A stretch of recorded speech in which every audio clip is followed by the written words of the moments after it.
Bine ați venit la un nou episod al podcastului Wines of Romania. Acest podcast este susținut de programul Deschidem Vinul Românesc, program național dezvoltat de Carrefour România.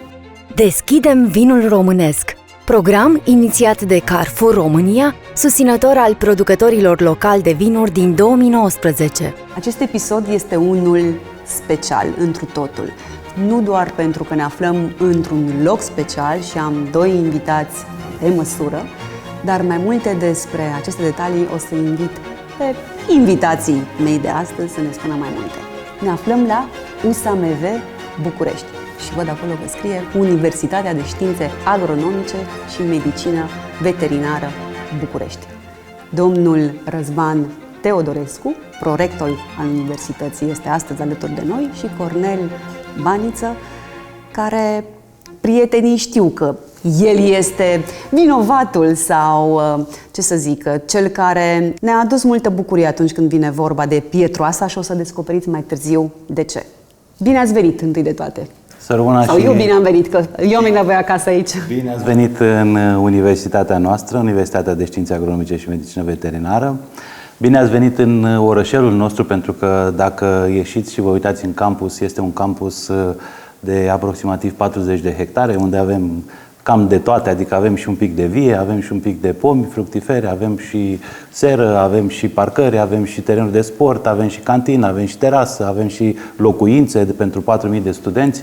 Adică de asta am spus că este un mic oraș, pentru că este o viață, o forfotă aici, în timpul anului universitar, foarte plăcută pentru toată lumea, plus că parcul nostru dendrologic și grădina botanică atrag foarte mulți curioși și iubitori ai naturii.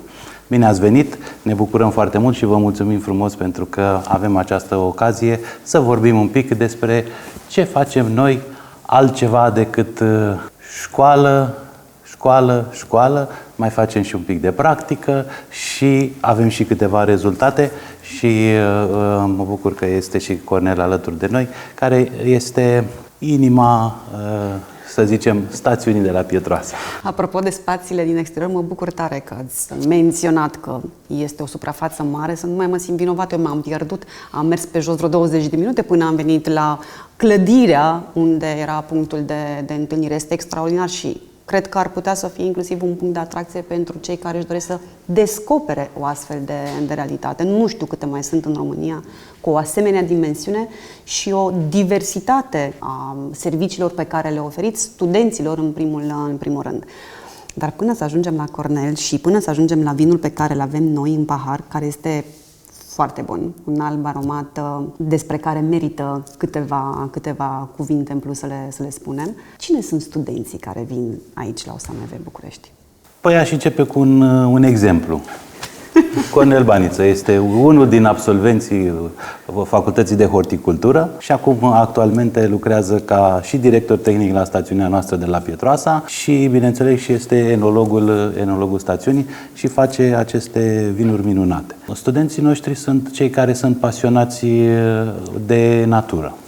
Pasionați de natură, pe de-o parte, și pasionați de tehnologie, pentru că știm foarte bine că în ziua de astăzi agricultura înseamnă cu totul și cu totul altceva, înseamnă un telefon pe care îți înregistrezi toate datele din plantație și tot ceea ce trebuie tu să faci este să te pregătești, să știi să le interpretezi, astfel încât să iei cele mai bune decizii pentru a optimiza cât se poate de mult activitatea în fermă. Cred că asta își dorește orice patron, orice fermier, să aibă un inginer care să știe ce să facă cu acele date pe care senzorii, dronele și așa mai departe le aduc din plantație și el trebuie să ia cele mai bune decizii pentru a optimiza activitatea în fermă. Cum aduceți studenți noi? Sau toată lumea își dorește să studieze și să devină fie inginer viticol, fie enolog, fie... Cum vin studenții sau cum vă descoperă studenții? Sau merg din generație în generație multe, pentru că are și o istorie foarte importantă universitatea în care ne aflăm. Spre exemplu, din generație în generație, vă pot da exemplul meu, pentru că și părinții mei au absolvit tot aici, au lucrat la Institutul de Pomicultură de la Pitești-Mărăcineni și celălalt tatăl meu a lucrat la stațiunea de la Ștefănești și după aceea a transformat în Institutul Național de Biotehnologii. Asta este primul exemplu. Celălalt, copii? Da, 2 fete. Și unde studiază? Au luat urma soției, s-au dus, una din ele s-a dus în zona economică. E nevoie și de economie. Soția mea terminând facultatea de management la ASE.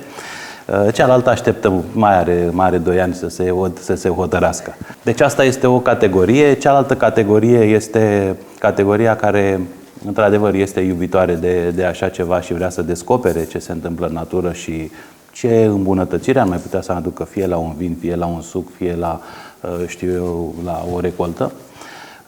Iar cealaltă categorie este categoria pe care noi o îndemnăm prin programele noastre de promovare să vină să se îndrepte către noi, pentru că îi oferim ceva. Îi oferim o meserie, pe de o parte, dar îi oferim și garanția că el poate să practice acea meserie chiar și în universitate. Adică chiar pe timpul studiilor el se poate pregăti practic în universitatea noastră. Fie la stațiune la Pietroasa, fie, dacă nu, la cealaltă stațiune a noastră, la Moara Domnească, lângă București. Suntem în cadrul unui podcast dedicat vinului românesc. Suntem într-o universitate, într-o încăpere superbă. Vinul nostru din pahar este realizat de către stațiunea de cercetare, de către Cornell, implicit de către universitate, pentru că stațiunea aparține universității. Dintotdeauna a aparținut. Care este povestea? De ce stațiunea aparține de universitate și nu de, nu știu, Ministerul Agriculturii? Sau care este conjunctura pentru cel care stă acasă și consumă vinul ăsta fain? Începând cu 2004-2005, stațiunea de cercetare Pietroasa a intrat sub tutela Universității de Științe Agronomice și Medicină Veterinară din București ca să fie o bază didactică pentru studenții care vin aici și nu doar cei interesați de viticultură sau vinificație, cât și pentru cei care vor să meargă către sectorul de pomicultură și cultură mare. Astfel, noi suntem o bază didactică pentru studenții de aici și nu numai. Tu ai absolvit aici, nu? Da. Cum te simți astăzi să fii coleg cu cei care ți-au fost profesori, iată, și poate să îndeplinești visul chiar și al tău? Pentru că multă lume, cred eu, sau mulți studenți care vin și studiază aici, se văd după absolvire activând de ce nu, în cazul de față, într-o cramă, pentru că nu e doar partea de... Uit uneori că nu e doar vin și nu e doar viticultură, că este și partea de medicină veterinară și horticultură și alte zone. Sincer și direct, extrem de mândru, fiindcă sunt aici din 2013 și am văzut cumva evoluția ultimilor ani, evoluția universității, evoluția stațiunilor de cercetare și chiar mă bucur că fac parte din această echipă care încearcă să scoată în evidență și care reușește să scoată în evidență adevăratele comori pe care noi le avem pe fiecare sector în parte. Unde ți este cel mai greu? Cel mai greu este în birou, de multe ori. Dar toată lumea. Încerc să fug din birou ca să ajung în zona unde mă liniștesc puțin și asta ar însemna prima dată în cramă. Dar ca să ajung în cramă o iau de la începutul anului, cumva cu partea de viticultură, să mă asigur că totul este așa cum ne dorim pentru a avea cele mai bune rezultate și spre final relaxarea din toamnă din campanie, care sună destul de bine când o vedem și din interior și din exterior, dar cumva în profunzime sunt lucruri destul de complicate și frumoase în același timp. De cât timp ești la dealul mare, la stațiune? La stațiunea de cercetare Pietroasa sunt din 2017, de când am absolvit facultatea de horticultură și am continuat pe diferite sectoare, în prima fază cercetare, după care producție. Sunt aproape 6 ani de când ești super activ la stațiunea de cercetare Pietroasa. Care este cea mai mare satisfacție a ta de până acum? Bineînțeles că discutăm despre vin. Când oamenii discută despre vinul tău, părți bune și părți rele, și când vinul tău este la îndemâna tuturor și ne referim în partea comercială, când el este prezent pe raft și când ai o colaborare foarte frumoasă cu cei care comercializează acest lucru, de exemplu Carrefour, și vezi că oamenii se duc acolo și îți trimit poze că tu l-ai făcut, tu ai participat, din ce an este, n-aveai și alt soi, lucrul ăsta este foarte motivant și îți oferă o satisfacție atunci când ajungi acasă și primești un simplu mesaj de la cineva cu vinul este bun sau că felicitări pentru acest vin, te motivează și mobilizează să mergi mai departe, an de an. Eu profit aici și fac un apel către toți iubitorii de vinuri. Atunci când apreciați un vin, lăudați-l, spuneți celui care îl face sau, de ce nu, poate și celui care vi-l propune că e bun și că e fain, pentru că ce înseamnă o părere bună, o încurajare, pentru că e mare nevoie. Ce avem în pahare, Cornel?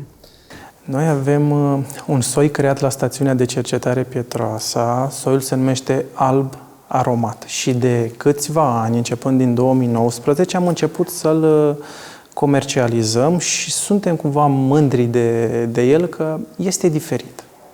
Este foarte diferit de tot ceea ce avem acolo, nu neapărat că e extraordinar, nu neapărat că foarte rău, dar îți oferă o senzație plăcută și un profil aromatic.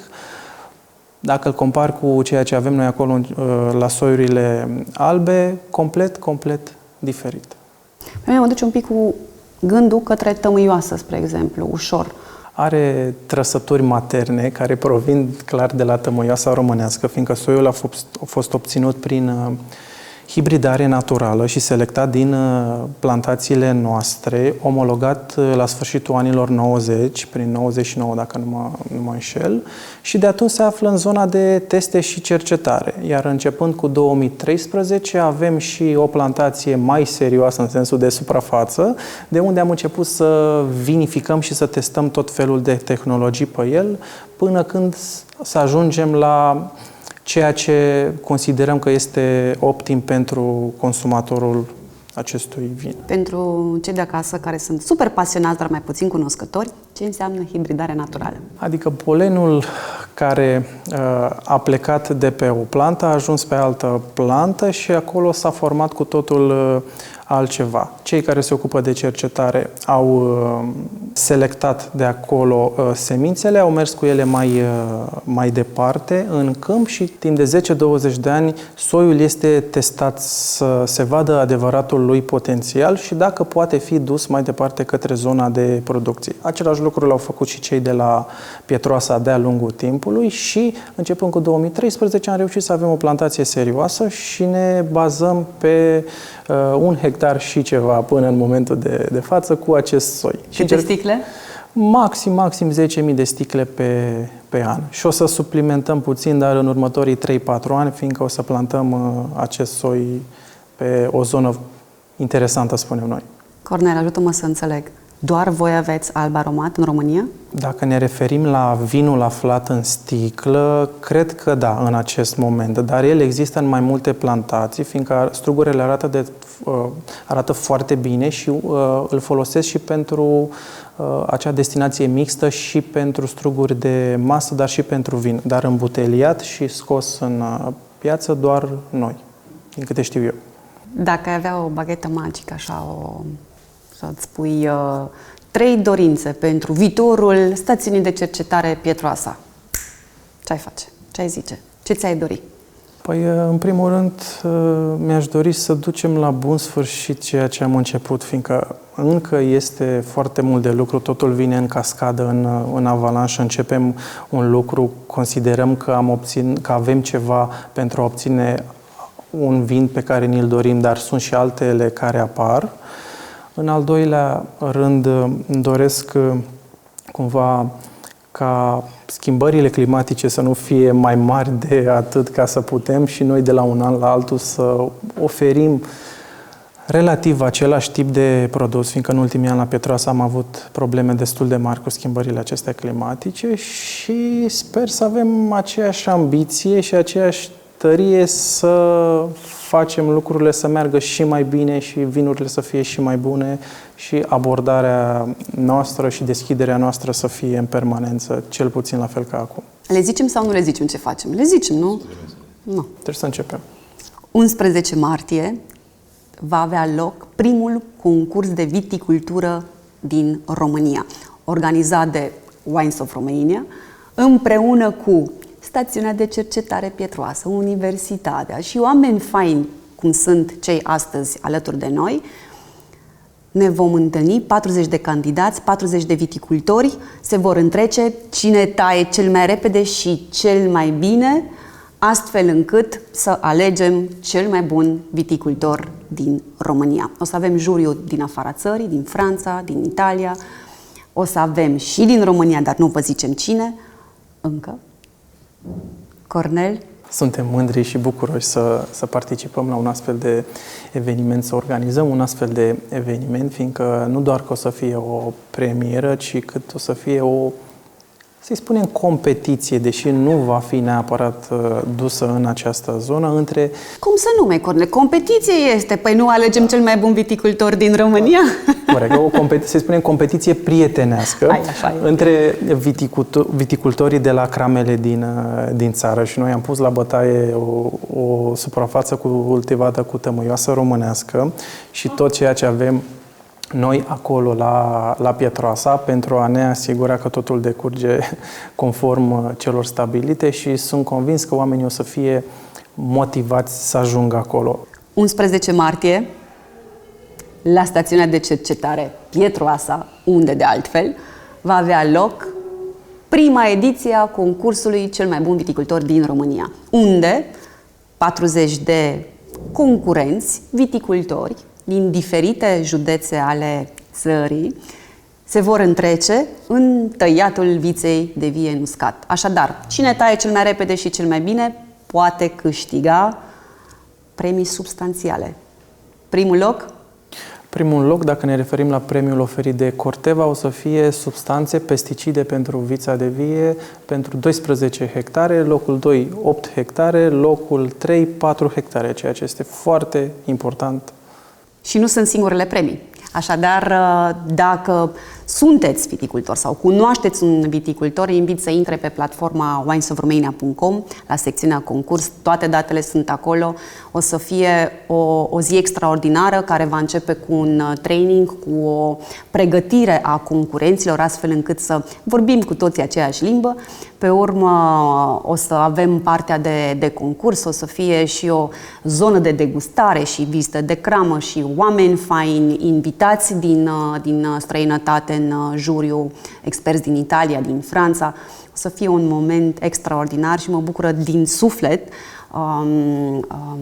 susținerea și entuziasmul universității și a stațiunii de cercetare. În primul rând, ție, Cornel, când te-am sunat și ți-am zis ia ce se întâmplă din partea mea, absolut, și sunt convinsă că și colegii mei vor îmbrățișa această inițiativă. Abia aștept să venim cu rezultatele și, de ce nu, să ne bucurăm în fiecare an de acțiuni precum acestea care sprijină comunitatea și care inspiră, de ce nu, studenți sau viitori profesioniști în lumea vinului. Eu vă mulțumesc din suflet pentru emoțiile pe care le-ați avut în unele momente, pentru încrederea în vinul românesc și în viitorul acestuia, având în vedere și investițiile pe care le face, și nu mă refer la din punct de vedere economic, dar din punct de vedere a timpului și încrederii. Iar pe cei care ne ascultă și ne urmăresc, îi invit să ajungă la Carrefour, să încerce tămâioasa românească, alb aromat, care îl găsiți doar la Carrefour, vă asigur, în 100% alb aromat, și să viziteze crama și stațiunea ori de câte ori au ocazia. Încă o dată le mulțumesc celor de la Carrefour pentru susținerea proiectelor Wines of Romania. Un pahar în cinstea voastră, a studenților și a tuturor celor care susțin ceea ce faceți voi aici. Mulțumesc!